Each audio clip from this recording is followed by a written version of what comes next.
আমার আল্লাহ কাউকে বেশি কাউকে কম দিয়েছেন, কিন্তু যখনই দেখবেন পৃথিবীতে কিছু মানুষ খাওয়া পাচ্ছে কিছু মানুষ পাচ্ছে না, তো অবশ্যই মাথায় রাখবেন তার জন্য আল্লাহ খাদ্য বানিয়েছিলেন, আরেকজন তাকে না দিয়ে সেটা খেয়ে ফেলছে। এটা হতেই পারে না। আপনি উপবাস থাকবেন। আমার আল্লাহ বলছেন মাতা এবং মুস্তাকার লাকুম, তোমাদের জন্য দিয়েছি। আমারটা যখন আমার পেটে যাবে না, নিশ্চয়ই আমারটা অন্য কারো পেটে গেছে। যার পেটে গেছে সেই ব্যক্তি ভোগবাদী, সেই ব্যক্তি ভোগবাদী।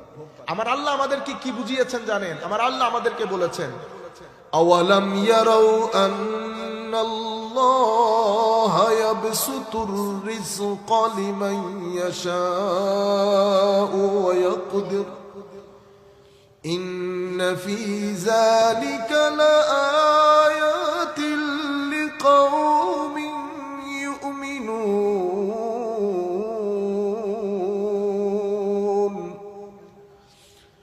فآت ذا القربى حقه والمسكين وابن السبيل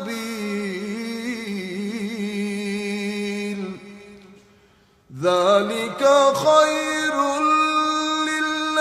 للذين يريدون وجه الله وأولئك هم المفلحون। আল্লাহ রাব্বুল আলামিন বলছে কম বেশি আমি করেছি, তুমি যদি আমাকে সন্তুষ্ট করতে চাও তো তুমি কি করবা? ফাআতি যাল কুরবা হাক্কাহু, তুমি তোমার গরিব আত্মীয় স্বজন পাড়া প্রতিবেশী ওদের হকটা ওদেরকে দিয়ে দাও। তো হক বলেছে না আল্লাহ, হক মানে কি? তার মানে হচ্ছে তার কিছু হক আমার কাছে রয়ে গেছে। আমার আল্লাহ বলছেন জালিকা খায়র, এটা তোমাদের জন্য অনেক মঙ্গল। কাদের জন্য মঙ্গল আল্লাহ? যারা আমাকে সন্তুষ্ট করতে চায়। আচ্ছা জানেন আল্লাহ এখানে মঙ্গল কেন বলেছেন? আমাদের এখানে শব্দ দুইটা, একটা খাইরুন একটা শাররুন। খাইরুন এবং শাররুন, ভালো এবং মন্দ, ভালো এবং মন্দ। আমার আল্লাহ বলছেন যদি তুমি খায়ের চাও, ভালো চাও, তো তুমি কি কাজ করবা? তোমার ওই এক্সট্রা অংশটা মানুষের সাথে শেয়ার করবা। না হলে কি হবে? ডেফিনেটলি না হলে শার হবে। অমঙ্গলটা কি? অমঙ্গলটা আপনারা মনে করবেন আমি আপনাদেরকে দুজকের ভয় দেখাবো, না, দুজক না। দুজক জাহান্নাম এটা আমি রেখে দেই, এটা উলামায়ে কেরাম বলবেন। এটা আল্লাহ পাক জানেন আল্লাহ আপনার সাথে কি সুলুক করবেন। আল্লাহ ইচ্ছে করলে ক্ষমা করে দিলে কারো কোনো কিছু বলার আছে? বলার নাই। আল্লাহ এরকম অনেককে ক্ষমা করে দিয়েছে। বন ইসরায়েলের একজন 100 খুন করেও ক্ষমা পেয়ে গেছে, সেটা আল্লাহ।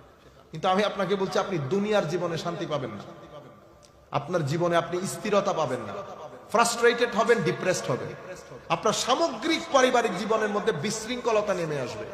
ছেলেরা আপনার ডিসঅবিডিয়েন্ট হবে, আপনি পাগল হয়ে যাবেন, টাকা পয়সা আপনাকে শান্তি দিতে পারবে না। যাই হোক, তো আমি আপনাদেরকে বলতে চাচ্ছি ইনসান নিসিয়ান থেকে এরা ভোগবাদী হয়।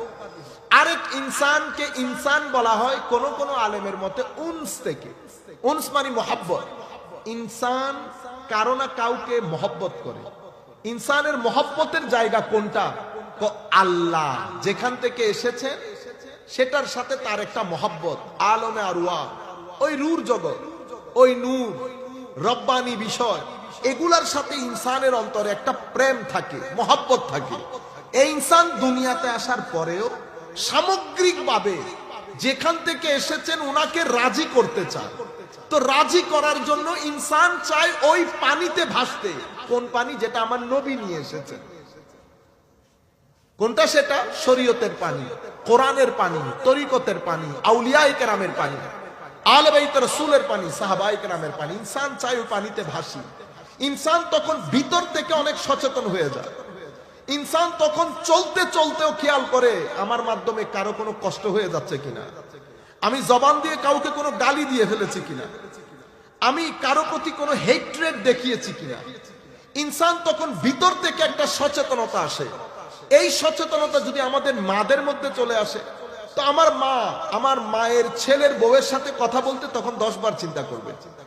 আমি আমি আমার ছেলের বউয়ের সাথে আমি আমার ডিসক্রিমিনেট করি নাই তো, তার অধিকার নষ্ট করি নাই তো, তার মনে কষ্ট দেই নাই তো, এই যে আপনার ভিতরে কষ্ট দেই নাই তো, অধিকার নষ্ট করি নাই তো, এই যে আপনার ভিতরে যে একটা তড়প, এটা কোত্থেকে আসে? এটা উনস থেকে আসে। আপনি নিজেই আপনার ইনসানকে ফিতা টেপ দিয়ে মাপতে পারবেন। আপনি কি নিসিয়ান থেকে এসেছেন না উনস থেকে এসেছেন? নিসিয়ান যেটা, সেটা ভোগবাদী, সেটার জবানের মধ্যে গালি থাকবে, গীবত থাকবে। ঘরের মধ্যে যদি আমার মা হয়, আমার মা স্বাভাবিকভাবে শাশুড়ি আর পুত্র বউয়ের একটা ব্যাপার স্যাপার আছে না, আর পুত্র বউ সেও তখন কি করবে, সেও নিজেকে ফিতা টেপ দিয়ে মাপতে পারবে তার জবানের মধ্যে কি আছে। কোন 24 আওয়ার্স মায়ের সাথে কথা বলে বলে এখানকার গীবত, এখানে একটা পরিস্থিতি সৃষ্টি করা হচ্ছে কিনা। এগুলা কখন হয়? যখন মানুষ ভোগবাদী হয়, যখন মানুষ আত্মকেন্দ্রিক হয়, যখন আমরা থেকে মানুষ আমিতে পরিণত হয়। ইসলাম আমরার কথা বলে, আমির কথা বলে না। আধুনিক সমাজ, ভোগবাদী সমাজ আমির কথা বলে। এখন তো আমিটা নামতে নামতে ক্যামেরার মধ্যে আর ক্যামেরা নাই তো সেলফি।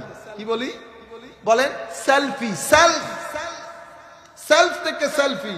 আর আমি বুঝি না, আমাদের অক্সফোর্ড ডিকশনারির মধ্যে দেখি শব্দটা অ্যাড করা হয়েছে। আল্লাহ পাক জানে, এরা মাথার মধ্যে অতিরিক্ত মদ্যপান করে তো আল্লাহ পাক জানে কি হয়েছে, শব্দটা ওখানে অ্যাড করেছে। এখন কোনো দরকার ছিল না, পুরো পৃথিবীর মধ্যে ছড়িয়ে গেছে। আমরা এই পরিমাণ আত্মকেন্দ্রিক হয়ে গেছে। আত্মকেন্দ্রিক হওয়ার কারণে আমরা ঘরের মধ্যে একটা ঘরের মধ্যে 10 ভাগ হয়েছে। আমাদের মা বোনেরা বুঝে না, আমরাও বুঝি না। মনে রাখবেন, আমিতে শান্তি নাই।